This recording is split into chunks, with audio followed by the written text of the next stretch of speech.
All right, तो एक धमाकेदार हफ्ते के बाद मैं एक बार फिर से आ चुका हूं रोस्टवर्स का छोटा भाई फ्लिक द न्यूज लेकर के। और मैंने धमाकेदार वर्ड इसीलिए यूज किया क्योंकि इस हफ्ते हमको काफी सारी बढ़िया बढ़िया चीजें देखने को मिली, जैसे कि लोकी का एपिसोड जिसके बारे में कॉमिक वर्स पे बात होती है, वहीं दूसरी तरफ टाइगर 3 का ट्रेलर जो कि काफी एक्साइटिंग था और इस पे भी बात कर ली थी। नहीं देखा हो तो लिंक ऊपर फ्लैश हो रही होगी, बस जाके चेकआउट कर लेना। लेकिन फ्लिक द न्यूज के इस एपिसोड में हम लोग इस ट्रेलर पे थोड़ा और एक्सपैंड करेंगे क्योंकि इसके बारे में हमें और भी कुछ चीजें पता चली है जिन पे एक एक करके बात करना शुरू करेंगे।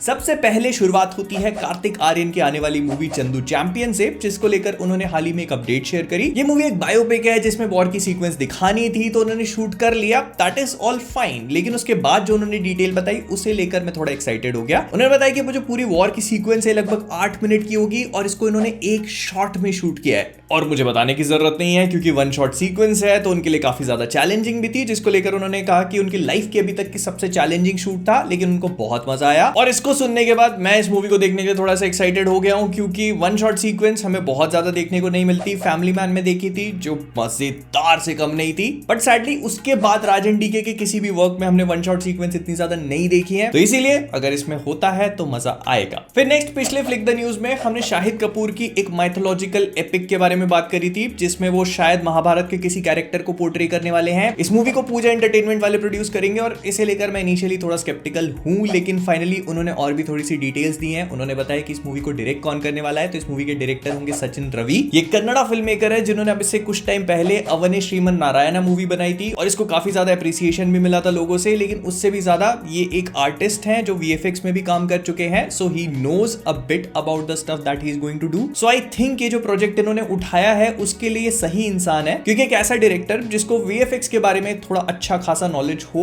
वो इस प्रोजेक्ट के साथ जस्टिस कर सकता है, बस उतना बजट होना चाहिए। और हालांकि इस बात को लेकर कोई भी कॉन्क्रीट इंफॉर्मेशन नहीं है, लेकिन ऐसा बोला जा रहा है कि ये जो पिक्चर होगी ये कर्ण की कहानी पे बेस्ड हो सकती है। और थिएटरों में अपना पूरा जलवा बिखेरने के बाद अब फाइनली एसआरके की जवान नेटफ्लिक्स पे आने के लिए तैयार हो चुकी है। इसकी रिलीज डेट इन्होंने डिसाइड करी है 2 नवंबर, जो एसआरके का बर्थडे भी है, तो आई थिंक ये अच्छा दिन होगा। तो इससे अच्छा बर्थडे प्रेजेंट कुछ हो नहीं सकता कि घर बैठे सब लोग एसआरके को एक बार फिर से देख लें। लेकिन वहीं धनुष की 15 दिसंबर को रिलीज होने वाली कैप्टन मिलर को लेकर कुछ और इन्फॉर्मेशन मिलना शुरू हो चुकी है। हालांकि इस मूवी के बारे में उन्होंने बहुत ज्यादा कुछ नहीं बताया और ऐसा बोला है कि जो बजट गानों में लगता है उसको वो मूवी के वीएफएक्स और मूवी की क्वालिटी इंप्रूव करने में यूज करेंगे, which I think is an extremely and exceptionally good move. लेकिन अब इस मूवी को लेकर इन्होंने ये भी कहा है कि इसकी जो कहानी है वो एक पार्ट में खत्म नहीं हो सकती।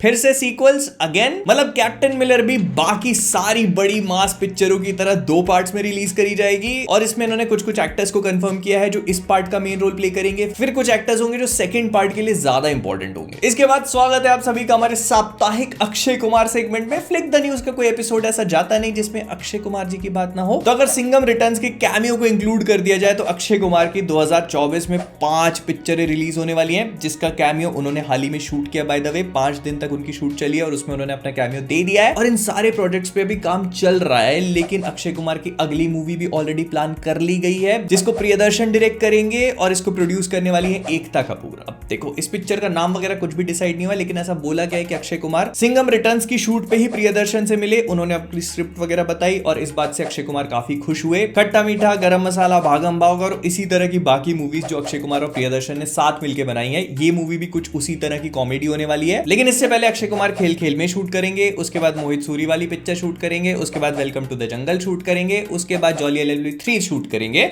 और फिर जाके इस पिक्चर का नंबर आएगा। मतलब इनके पास किसी भी चीज के लिए अब फुर्सत नहीं है। और फुर्सत से मुझे याद आया कि लोकेश कनगराज की लियो मूवी जो रिलीज होने वाली है वो ऑलरेडी अपने रिकॉर्ड्स तोड़ना शुरू कर चुकी है, क्योंकि ग्लोबली इसने 150 करोड़ की ऑलरेडी एडवांस बुकिंग सेल्स कर ली हैं, जो कि काफी अच्छा नंबर है। But the sad part is कि यहाँ पर इसके शोज ही नहीं है। हिंदी में, तमिल में मैं जहां देखने की कोशिश कर रहा हूँ कहीं पर भी शोज मिल नहीं रहे हैं। तमिल का तो भोपाल में एक ही शो लगा हुआ है और हिंदी के अगर देखने जाओगे तो कोई भी शो 12:30 12:15 से पहले है ही नहीं। इट इज सैड कि एक ऐसी मूवी जिसको लेकर इतनी अच्छी खासी हाइप बनी हुई है वो किसी को देखने को ही नहीं मिल रही है। लेकिन लोकेश कनगराज ने अपने अगले प्रोजेक्ट को लेकर थोड़ी बहुत इंफॉर्मेशन दी, जो उनका थलाइवर 171 मूवी बन रही है उसको लेकर उन्होंने कहा कि वो एक स्टैंड अलोन मूवी होगी और एलसीयू का पार्ट नहीं होने वाली। तो मतलब यहां पर हमको कंफर्मेशन मिल चुका है कि वो एलसीयू में टेक प्लेस नहीं करेगी। लियो का अभी तक पता नहीं, कल बताता हूं। फिर इसके बाद रोहित शेट्टी ने अपनी सिंघम रिटर्न्स में एक और नई कॉप को कंफर्म कर दिया जो कि दीपिका होंगी और इनका लुक काफी सही लग रहा है। मतलब इस पोस्टर को देखकर वो साइको वाली वाइब्स आ रही हैं, जो मुझे लगता है कि एक नया एंगल प्रोवाइड करती है स्कॉप यूनिवर्स को। आई मीन हम लोगों ने सिंघम देख लिया, सूर्यवंशी देख लिया और सिम्बा भी देख लिया, लेकिन लेडी कॉप मुझे लगता है कि एक नए पर्सपेक्टिव को लेके आ रही है। और अगर इस स्टेटमेंट को देखा जाए तो सबसे पहले इस कैरेक्टर का नाम शक्ति शेट्टी होने वाला है। उसके ऊपर से ये बताया गया कि अभी तक पूरे कॉप यूनिवर्स की सबसे ज्यादा ब्रूटल और वायलेंट कैरेक्टर होगी। आपको बताने की जरूरत नहीं, हमको पोस्टर से समझ में आ रहा है। तो या अगर ये लोग दीपिका को इंट्रोड्यूस करते एक स्टैंडर्ड कॉप की तरह तो काफी वनीला सा फील हो सकता था, लेकिन यहां पर ये लोग कुछ नया करने की कोशिश कर रहे हैं। And if they pull it off successfully, अगर इसका एग्जीक्यूशन अच्छे से हो जाता है तो I think this can actually work. और वर्किंग की बात करी जाए तो एक ऐसी पिक्चर जो जब रिलीज हुई थी बिल्कुल भी वर्क नहीं करी, लेकिन आज लोग उसको अंडररेटेड, अंडर एप्रिशिएटेड बोलते हैं, और वो है तुम्बाड़। अब जब तुम्बाड़ थिएटर्स में लगी थी तो बहुत सारे लोगों ने उसको नहीं देखा, लेकिन आज उसके 5 साल पूरे होने पर जो सोहम शाह है उन्होंने एक मैसेज शेयर किया, और वो इस बात को लेकर हैरान है कि लोग उसको आज भी कितना सपोर्ट करते हैं। और इस वजह से जो अगला पार्ट होगा वो उसे और भी अच्छा बनाना चाहते हैं, और शायद बना भी रहे हैं। मतलब ऐसा उन्होंने बोला आंख मारते हुए। तो मतलब तुम्बाड़ 2 पे काम चल रहा है, ये तो हमको पता ही था ऑब्वियसली, लेकिन अब हमें इसका स्केल भी समझ में आ रहा है। जिस स्केल पे तुम्बाड़ 1 बनी थी, ये उससे काफी ज्यादा अच्छे लेवल पे बनने वाली है। मुझे नहीं पता कि अपने खुद के इतने हाई सेट बार को कैसे तोड़ पाएंगे, लेकिन मैं इसे देखने के लिए एक्साइटेड हूं बहुत ज्यादा। बस पहले जितना टाइम मत लगाना सर, थोड़ा जल्दी बना के दिखा देना, तो देखना चाहते हैं। फिर टाइगर 3 का ट्रेलर अभी अभी रिलीज हुआ, और इसमें हमें इमरान हाशमी की पहली झलक देखने को मिली, which was not a lot. मतलब ट्रेलर में उनके कैरेक्टर को बहुत ज्यादा नहीं दिखाया गया। एक बार उनका फेस रिवील किया गया, और 1-2 बार वो ट्रेलर में अपीयर होते हैं, लेकिन अंधेरे में उनका चेहरा रहता है। और इससे ज्यादा हमें इस ट्रेलर में कुछ नहीं बताया गया। बस ये पता है कि इसकी टाइगर के साथ कुछ पर्सनल दुश्मनी होने वाली है। लेकिन हाल ही में यश राज वालों ने इनका पहला पोस्टर रिलीज किया, और उसके साथ हमें इस कैरेक्टर का नाम भी बता दिया, जो कि आतिश होने वाला है। अब समझ में आया कि ट्रेलर में इतनी आतिशबाजियां क्यों हो रही थी बिना तौलिए के।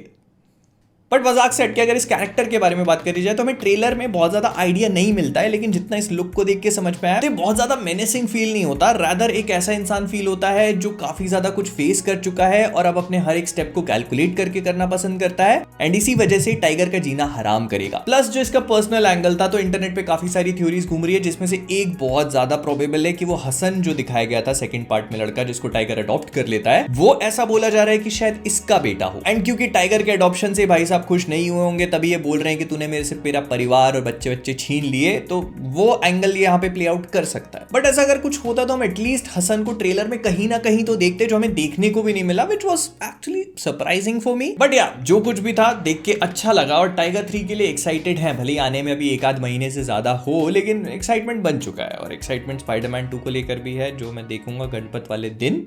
अब गणपत का क्या होगा वो तो मुझे नहीं पता। सारा खेला शोज पे डिपेंड करता है कि कितने बजे का शो मिल जाता है, क्योंकि उस दिन सुबह लोकी भी ड्रॉप होने वाला है, फिर गणपत भी पिक्चर आएगी, और फिर लियो पे भी तो बात करनी है। तो देखते हैं जैसे होगा उस हिसाब से देखा जाएगा। तो विद दैट बीइंग सेड, हम लोग इस वीडियो को यहीं पे रैप अप करेंगे। अगर आपको पसंद आए तो लाइक कर देना, शेयर कर देना, और हाँ, मुझे कमेंट्स में अपने ओपिनियन एंड थॉट्स बताना मत भूलना हर बार की तरह। तो जाने से पहले फ्लिकवर्स से मैं हूं मोहित, और आप सब्सक्राइब करो।